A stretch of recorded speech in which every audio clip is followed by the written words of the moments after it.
நமது வீட்டை பற்றி பேசும்போது காம்பவுண்ட் சுவர்கள் வைத்திருக்கிறீர்களா என்றால் கண்டிப்பாக வைத்திருக்கிறேன் என்கிறார்கள்.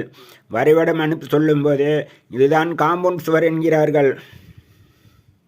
இப்படி வருவது அதாவது வீட்டமைப்பு, இந்த வீட்டு அமைப்பின் சுவரையே தொட்டு வளர்த்து கொண்டு வந்து வைப்பது தடுப்பு சுவர் ஆகும்.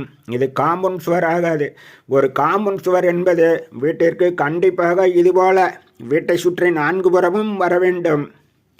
இது தெற்கு புறம், இது வடக்கு புறம், இது மேற்கு புறம், இது கிழக்கு புறம் என்று வைத்து கொண்டால் உங்களுக்கு புரியும்.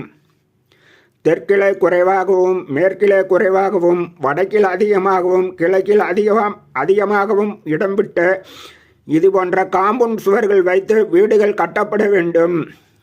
வீடுகள் குறைந்த இடமென்றால் வீட்டின் அளவை குறைத்து சுற்றுச்சுவர் வருவது சிறப்பு.